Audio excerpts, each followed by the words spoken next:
never heard that, but that's the origin of cap. I'm going to look this up. I'm going to look.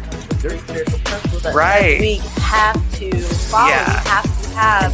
Be true to yourself. You don't have. And when I came back, the place was a mess. So I knew I was missed. Deep in here now.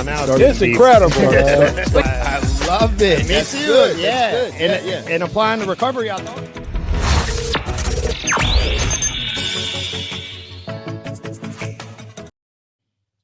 Welcome to the McShin podcast. Steve and I have a very special guest today. Yes, we do. Mr. Gavin Ogden. Go ahead and introduce yourself, Gavin.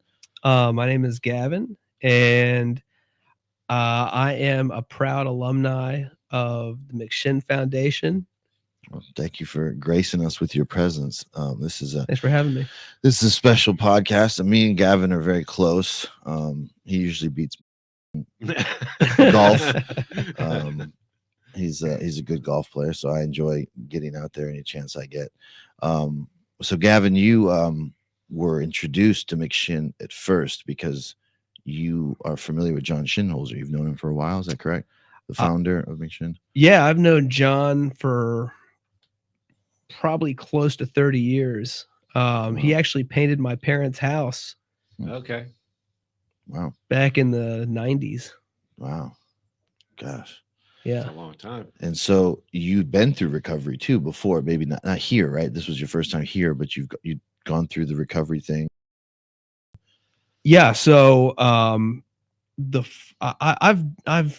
been in and out of different types of recovery since I was 19 years old.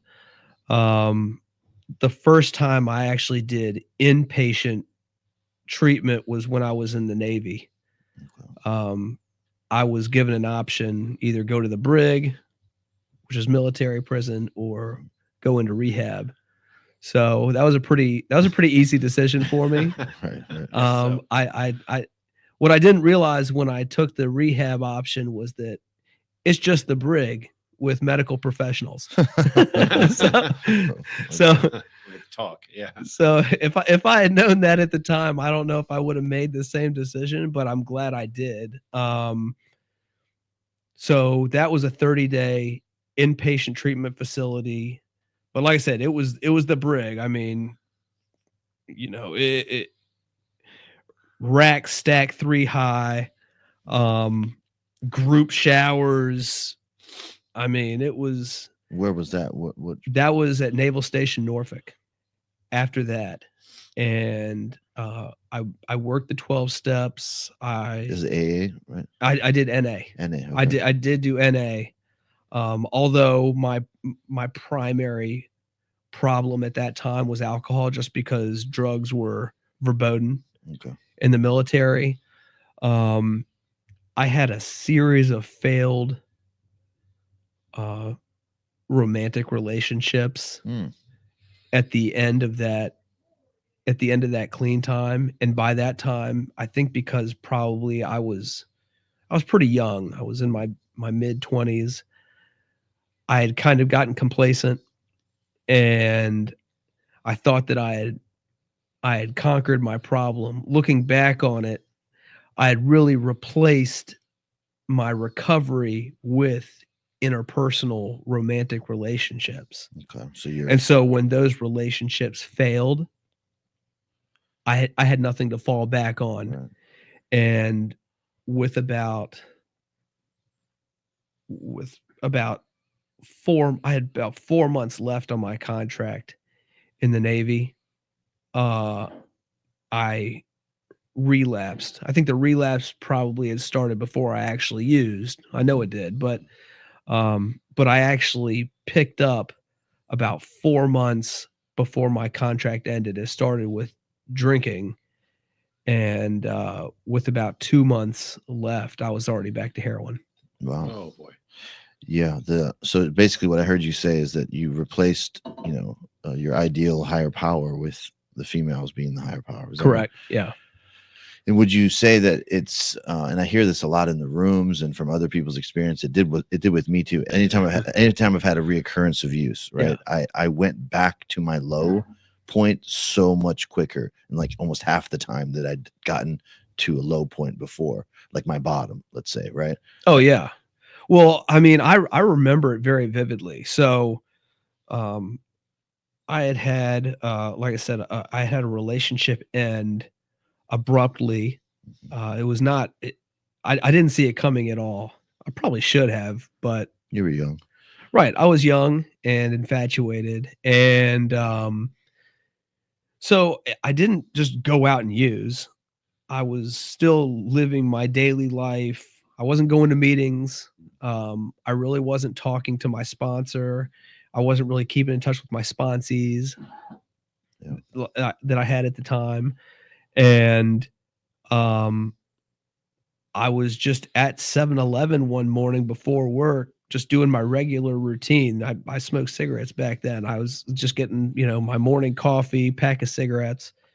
And for whatever reason, just that morning, just a random day, that cooler in the back just was calling my name. I think it was like 9 in the morning. It was probably earlier than that. Yeah. I went back and I picked up a 6-pack of Bud Light, which I've never drank Bud Light in my life. Like, oh, this is just a little. No, never in my life. I've Right. never drank it. And I don't know, maybe it was my subconscious kind of saying, I'm never actually going to drink this, Right. And I mean, it's just the thinking is so crazy. I literally called in. I didn't go to work. I went back to my house. Mm. And I sat. This is before you started drinking the Bud Light? Oh yeah. I hadn't taken a sip. And I'm going home with this. Right. Yeah. I'm taking this. Right. So I went back. I stared at that. I stared at that beer for probably 15 minutes. Wow. I'm thinking of in the AA book, Yeah. Jim's story. Jim was a great guy. He sold cars and stuff. This is exactly what that story sounds like that you're starting with. But go ahead. So you stared at it. I stared at that beer for probably 15 minutes, just thinking, what the hell are you doing? Right. And I cracked one, and it probably took me, I don't know, 20 minutes to finish the 6-pack. Yeah. And I went straight from there to the ABC store and picked up a bottle of Jim Beam. And then you said, how long was it before you started drinking or smoke, like shooting heroin? It was about 2 months. Okay. About 2 months from that date that I went to do that. I'm so lucky that they didn't piss test me. Yeah. For my last few months in the Right. in the Navy, because I mean, because I mean, I had gotten back so much in my Navy career to being a stellar sailor. I mean, I was a work center supervisor. I had people who were dependent on me. I showed up to work on time, straight. I kept up my physical appearance, my military bearing, all that. And those last few months, it was very, very obvious that Really something was not right. Did people notice around you, or did you just notice? Oh, they had to notice. It was such a clear. It was such a 180 that they had to notice. I mean, I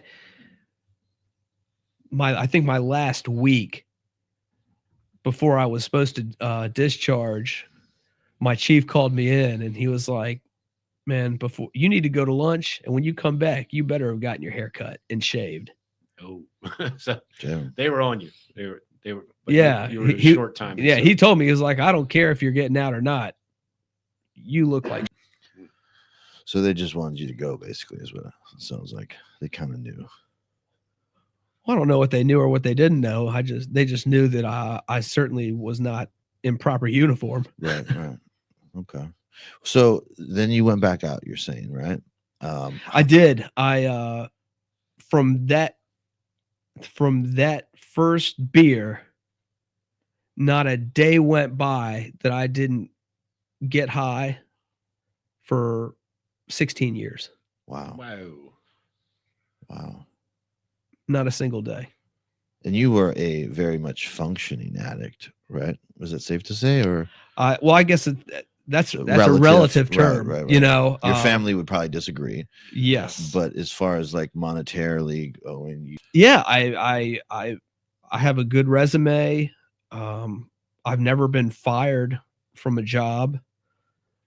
I was always able to compartmentalize in that way. I was always able to make money one way or another, be it legitimate or otherwise. But as far as my interpersonal relationships were concerned, absolute nightmare. I couldn't be relied upon to be where I said I was going to be when I was going to be there outside of my professional obligations. Yeah, that's fun, isn't it? Just being like, Yeah. Right. I was like that myself. Right. So outside of I mean, if it was for employment, or if it was for me to make, A buck. right, to make money, I could be depended on to be where I said I was going to be when I was going to be there. That was a lock. Right. But when it came to showing up to family functions at all, or on time, or coherent, Any condition to be there. Yeah. correct. I was the opposite. I mean, it got to the point at the very end where, I mean, my sister told me that I couldn't be around my nephew anymore. Man. I had actually OD'd at Thanksgiving or something. at a family function. It wasn't Thanksgiving. Now there were a Thanksgiving or two where I was definitely out cold, like nodded out at the table. But no, but I actually OD'd at an event. I can't remember whether it was his birthday party or it was my sister's birthday party, one or the other. Either way, I think he was like 5 or something like that. And it was definitely Traumatic for him. it was traumatic for the family in general. The only person it wasn't traumatic for was me at the time. Oh yeah, because you're high. They were probably killing your buzz, Yeah, I guess so. Yeah. No, and serious. I mean, the shame that I carried, I carried that shame with me even before I got clean. It definitely. Wow. I wasn't proud of myself, but I wasn't doing anything to change it. Well, you'd have to maybe argue is that if those kind of moments hadn't had, I'm sure there were others, right, where like that shame, and I feel like that's as someone who believes in God myself, I feel like that guilt and shame is something that is a blessing from God, that we have those things in our society, in our, in the human mind, because Absolutely. if we don't, then would there have ever been a change in you? I mean, the guilt and the shame are, I think those are absolutely quintessential pieces to our personality. If you don't have those, you're a sociopath. right. So before you came to McShin, where were you at mentally, physically? Because I remember seeing you when you first got here. Yeah. Oh yeah. There was a flight of stairs. Yes. There's 3 flights of stairs to get up to this 3rd floor where the podcast is. You had trouble getting up those stairs. Oh, it was impossible for me to do that. Right. So when I first got to McShin, I came straight from intensive care. Okay, so you were in the hospital. Right. I had OD'd, and I was very, very highly physically addicted to the fentanyl, and I think even more so to the alcohol. Okay. I mean, I was drinking half a gallon of vodka a day for years and years. Yeah. What was your drink? Just vodka. Basic vodka, like Just Aristocrat. What are we talking? Oh, about? no.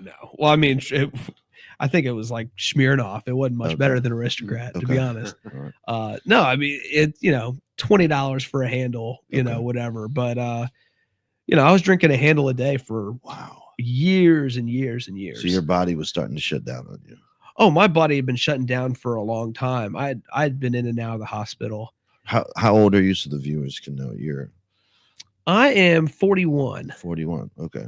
So you were in bad shape, leaving the hospital, you came straight here. And your family had gotten you help. to facilitate this, or did they call John Shinholzer? How'd that go? So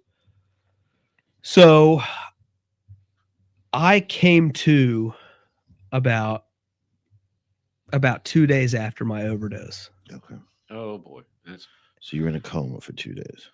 whatever it was. Yeah. I was not conscious. Yeah. And at that point, I was already severely in DTs. I was having seizures, Wow. and I was literally physically unable to use. Like, I didn't have the dexterity to Right. use. I couldn't hold anything down. I mean, I went to extreme lengths to try to get A substance. substance into my body. It was not working. I'm not going to go into great detail about that. that's one of the most frustrating ends of this disorder, disease, whatever you want to call it, like where you can't even maintain, the habit anymore. Right. Well, at that point, I was in severe physical pain.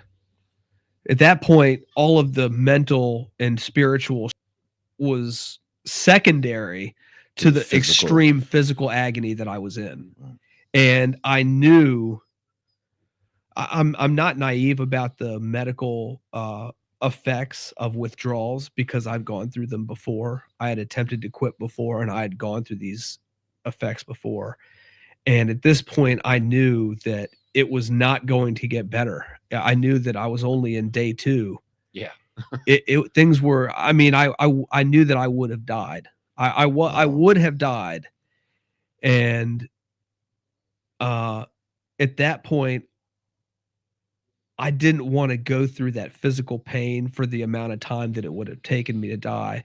If someone had told me all you have to do is wait another hour to die, I would have just Chosen that. I would have just waited for the hour and gone through the hour of pain to die. But I knew, but I didn't know that. I didn't. The uncertainty of the time really forced me to make a decision, and that decision was, it's kind of now or never. It's kind of a live or die thing. Yeah. What am I gonna do? And somehow I couldn't actually make a call, but I shot a short text to my stepfather, and I told him I need to go to the emergency room. That was probably an effort too at that point, of it, like a physical effort to Oh even no, reach out that's for what I'm help, saying. you It know, was like, that phone.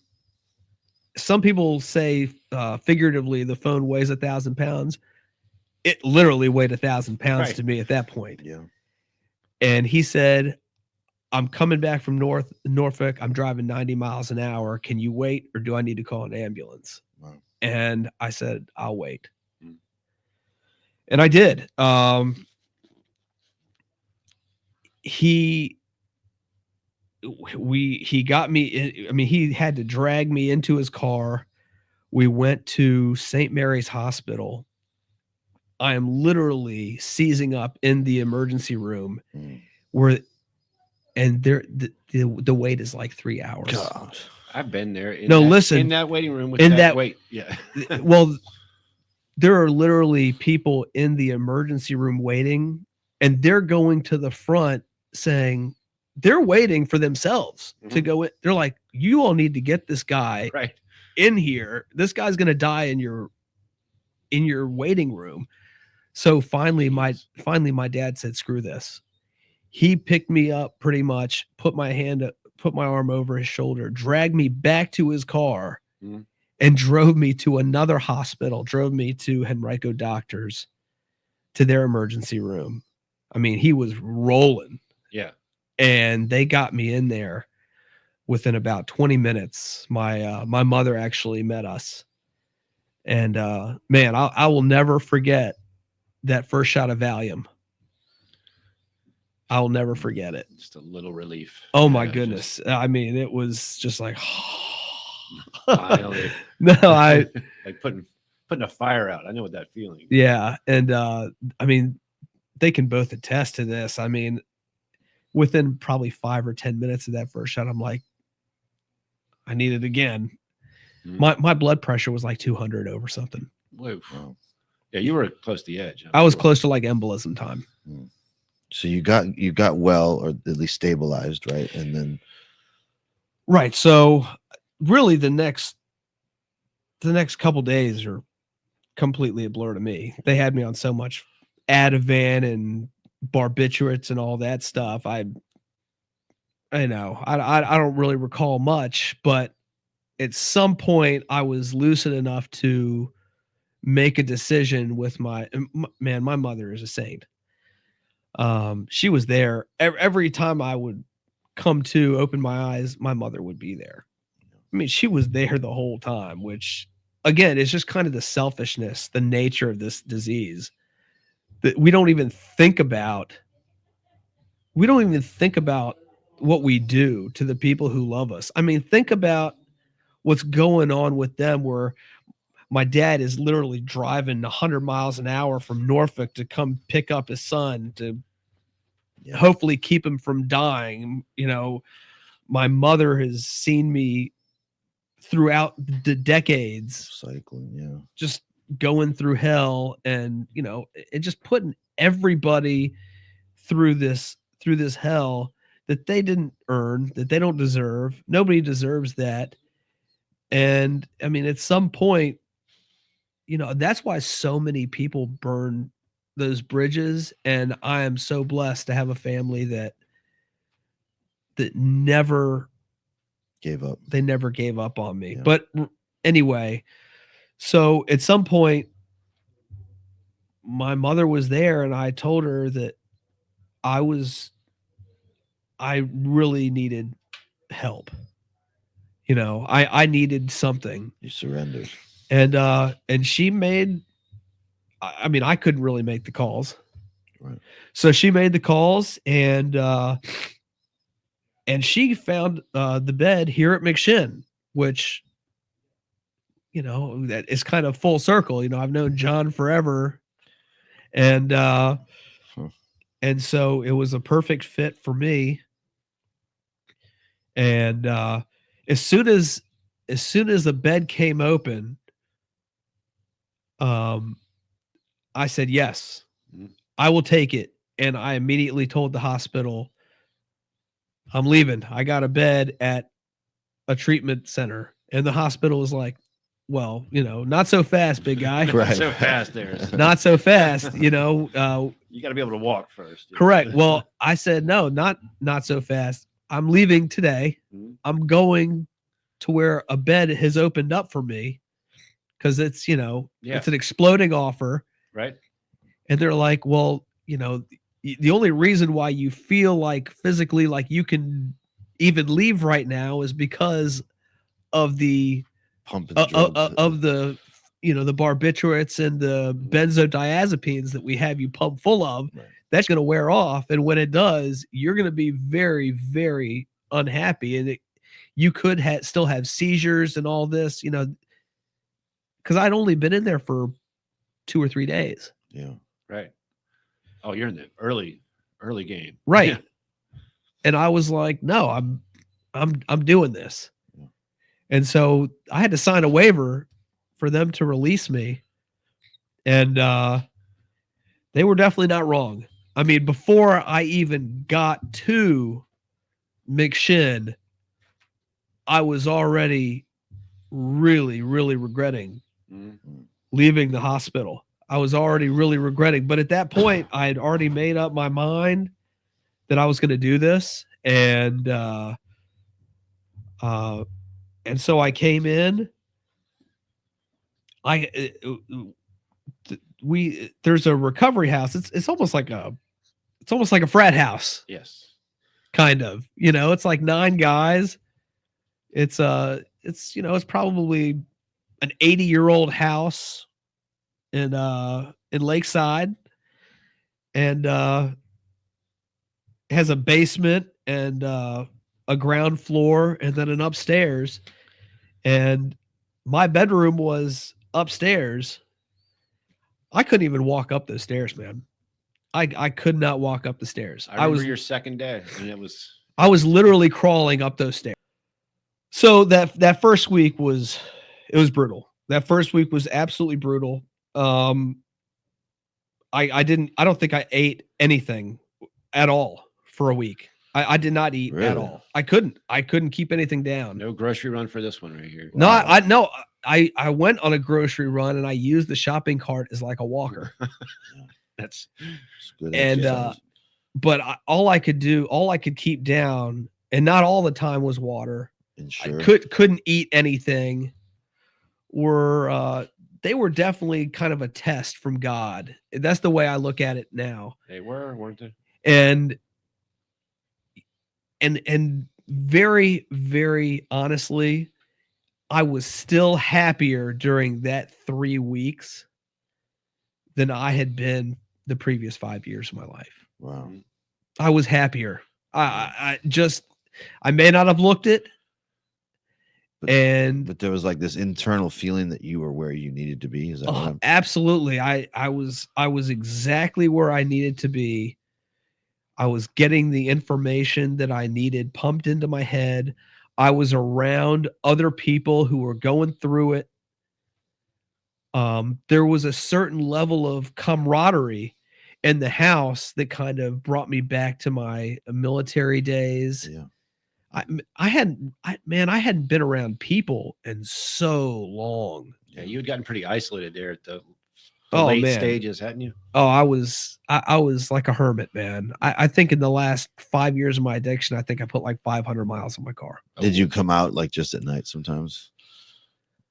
I mean, Or would you stay at home? You wouldn't even just Uber eat stuff or I mean, yeah. I mean, I wasn't eating a whole lot. right. I was drinking my calories. So it was good. It was good to have that community, right? When you were here. Oh man, it was yeah, I mean, good and bad. Right. Good and bad. But there was social interaction 24 hours a day. I needed to be re-socialized on this planet. Right. I had been gone for so long, and regardless of how I was feeling physically, just clearing my mind of all the Fog. the drugs and the alcohol and the self-loathing. I mean, just clearing that up. I'm telling you, man, I was in a better place that first 3 weeks than I had been in years. So what's neat about your story was that once you got out of intensive, it didn't take you long to give back to people. You know, I guess maybe from your understanding of, you know, service work, having gone through recovery before you started driving for McShin, right? Well, so in my addiction, I had let my driver's license expire years ago, years before. It wasn't my license wasn't revoked. It wasn't suspended. I literally just let it expire years beforehand.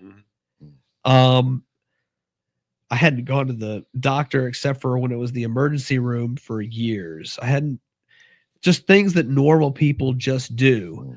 I hadn't done in years. So when I got out of rehab, I had to do some things that were very long overdue. I went to the DMV. I got my driver's license back. Yeah. I got my car. My registration was expired by like 3 years.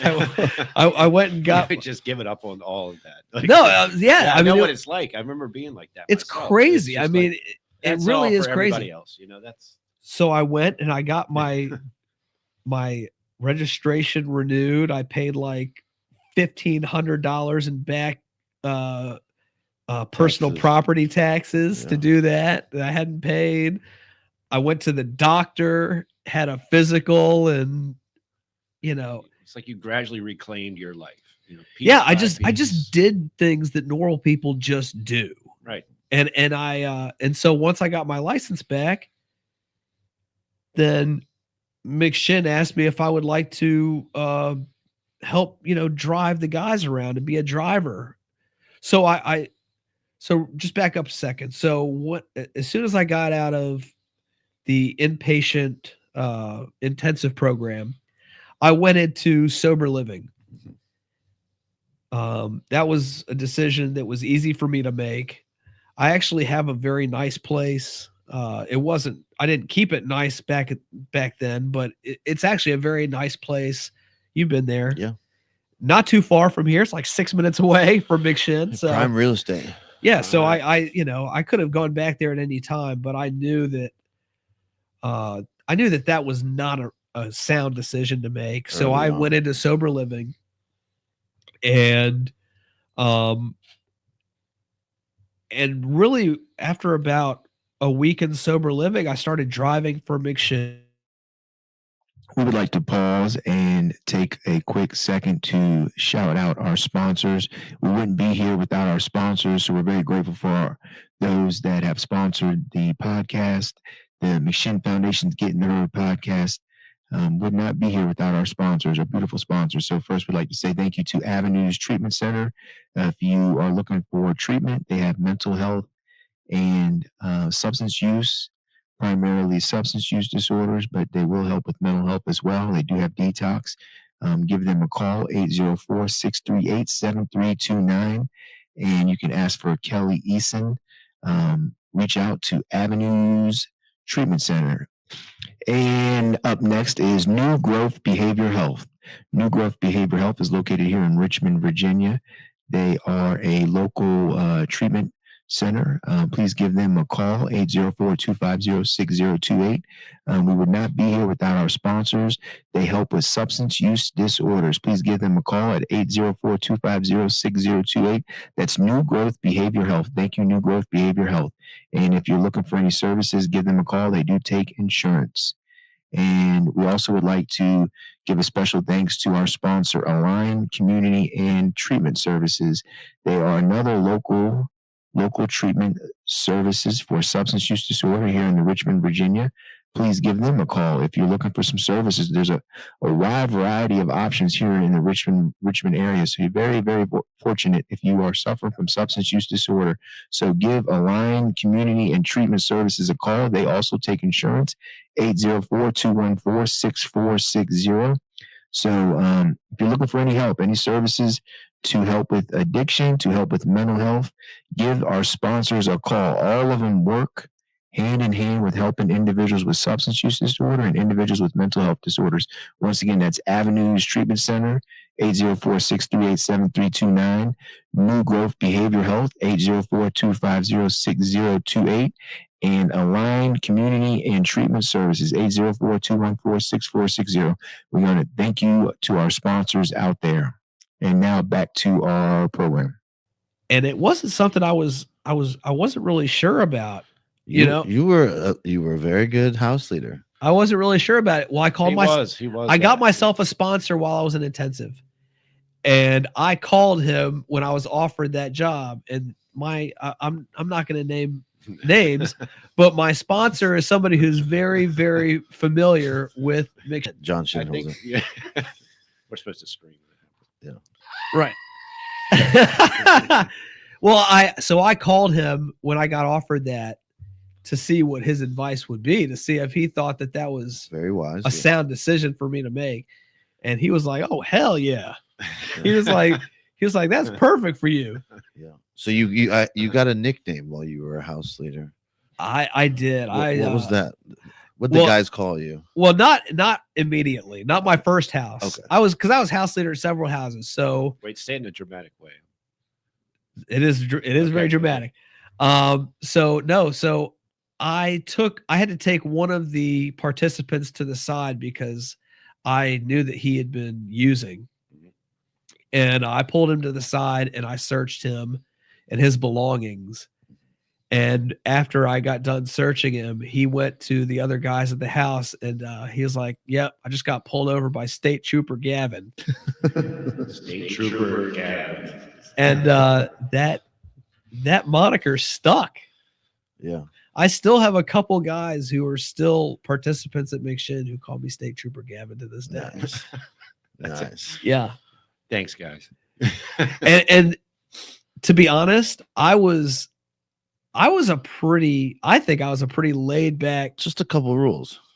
I have 3 rules. Yeah. 3 rules as a house leader. I give everybody the same spiel when they come in. I say if you follow the 3 rules, we're gonna be best friends and you're gonna love life. 1, just be home on time for curfew. Mhm. Don't make me be calling around for you. 2, pick up after yourself and do your chores. We all got to live in the same house, so we treat each other with respect. So just pick up after yourself and do your chores. And 3, don't get high. That's right.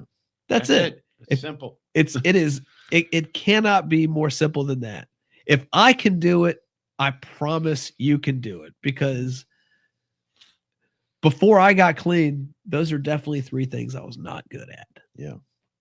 I mean, I wasn't good at following any direction, but Same here. So you stayed at McShin for how long was it?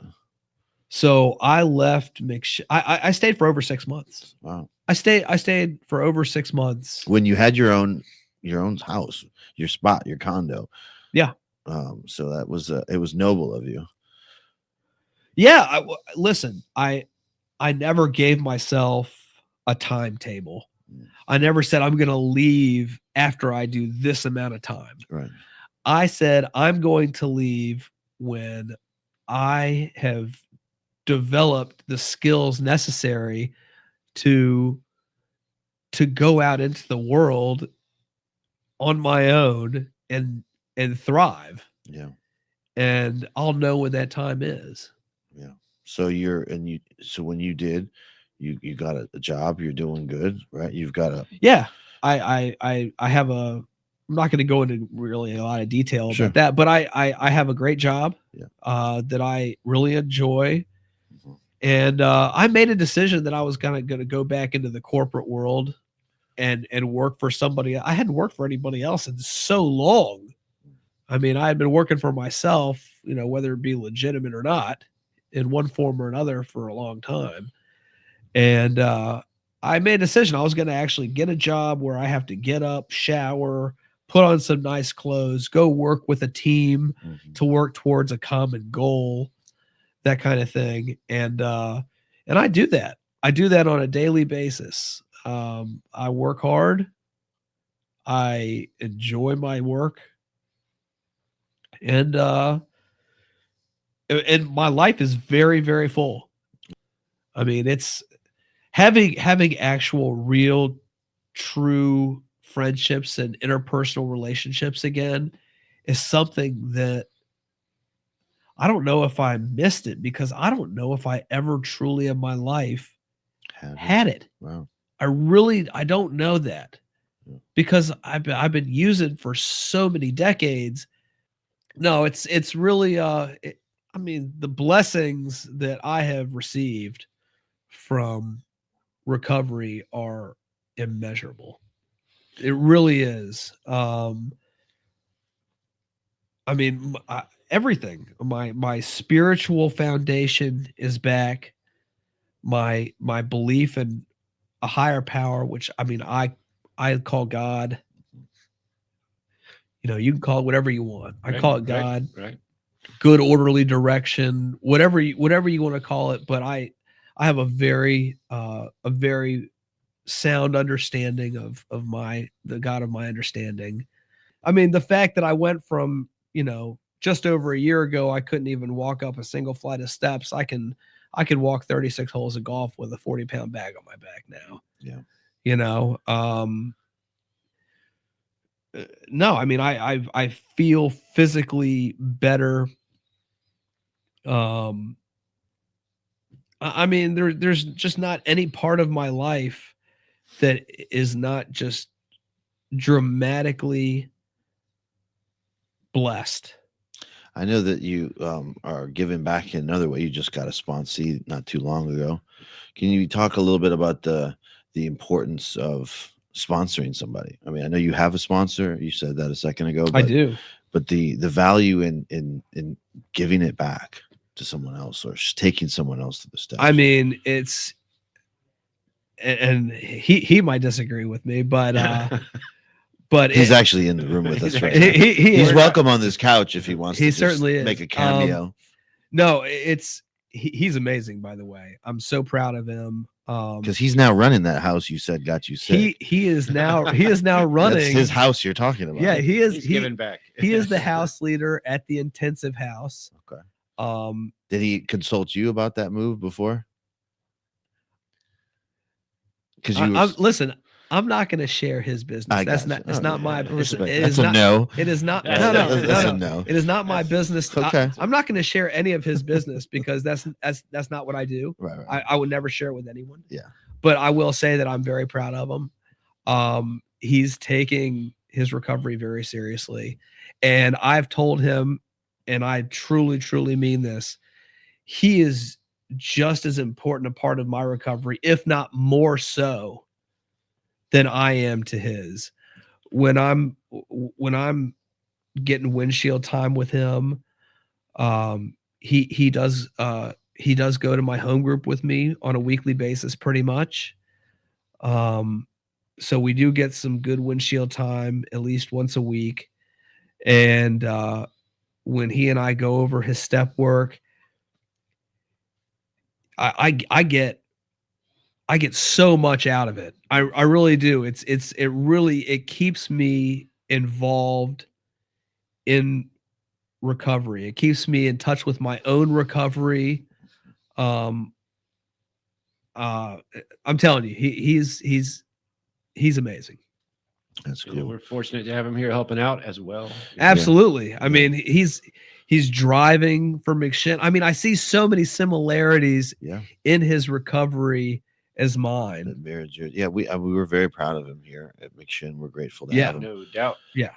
I just think that I hear that a lot in the rooms. People say like, "Oh yeah, of course I've got a sponsor," and then the follow-up question I often give them is, "Well, are you sponsoring someone?" No, I don't think I'm cut out for that kind of work. And you know, and then I go into the discussion on why sponsorship and having sponsees are so important. You know? Right. Well, I didn't say I'm cut out for it. Yeah.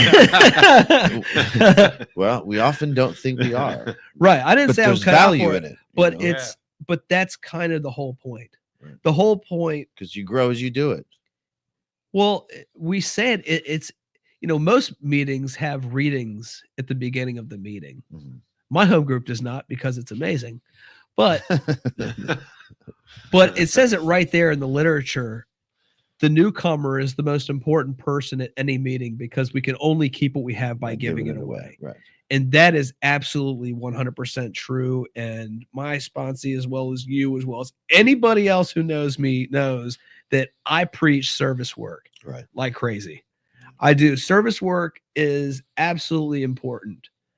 And that's why I come around McShin so much, because service work doesn't have to be, making the coffee. It doesn't have to be, doing the hugs or the chairs or whatever. Right. Service work can just being present. Yeah, no doubt.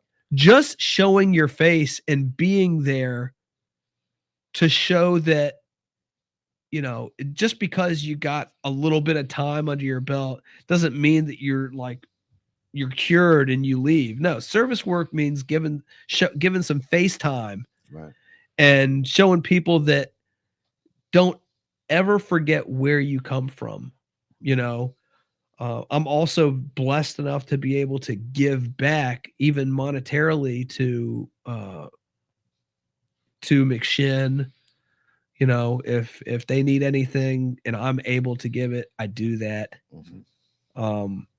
And I will do that. I will forever do that, because if it wasn't for people doing things like that, I might never have had the opportunity that I had here, So, and another thing that I preach is gratitude. Is stay grateful. Always be grateful for the things that you have, and don't take anything for granted. That is wisdom. Because right there, things can always get worse. That's right. I don't care whether you're clean or you're not. Life is going to happen, and it's going to throw you some things, and there's nothing that it can throw you that using can't make worse. Yeah. I had asked you. That's well said right there. It is. I asked you a question at the beginning of this about what you would ask yourself, the younger version, or what would you tell yourself having Yeah. gone through that experience? Did you have time to think about that a little bit? Well, it hasn't been like resting at on the tip of my tongue since we've been talking, but yeah, I mean, I think Drugs and alcohol are bad. Okay? boy, you don't know what drugs is. No, sir, I don't, but I do know what they are. Yes. No, I mean it's no, I think that everybody can look back at their younger self and say, "Don't be an idiot." You know what I mean? But to be perfectly honest, I had to go through what I went through. That's what I was going to ask you. Would you? I had to go through what I went through Yeah. to get to where I am today. Message. I right don't I genuinely don't regret anything that I did. But listen, I don't compare my life or my addiction to anybody else's because I'm a unique individual. The disease of addiction is not unique in any way, Mhm. but we all are unique individuals with our own unique stories. Yeah, for sure. And that's what makes us individuals. Yeah. That's what makes me me. That's what gives my story any credence whatsoever. Yeah. Authenticity. No, that's good. Yeah. And That's good. and I don't, I'm very, very grateful for the things that I have today. And I don't get complacent. And I do think that pride is a sin, Don't get me wrong. I can be proud of what I've accomplished, but I don't hold that above the humility and the gratitude that I feel. I always have to put that first. And as long as I stay humble and willing to learn and grateful, then and most importantly, continue to do the next right thing, then the spiritual growth continues. Yeah. No, That's the thing. Don't ever stop the spiritual growth. The spiritual journey is absolutely imperative. Yeah. And I think that's where the step work comes in. Right. That's where staying in touch with my community. I tell addicts a lot. I tell them, it's okay to have your family and your friends and all that, but one thing that you always have to do is make sure you maintain a foundation of community in recovery. Because when things happen in your life, and things are going to happen, you're still going to need people who can relate to where you've been. Not people who have seen where you've been. Right. But people who can relate to where you've been, what you've gone through, what it takes to get to where you are. Right. And what it takes to maintain that level of positivity, hope, and just gratitude, and to make sure that you don't get complacent and forget what got us here in the first place. Yeah. Before we go, another lesson, another recovery lesson. Yeah. I don't ever make expectations for myself.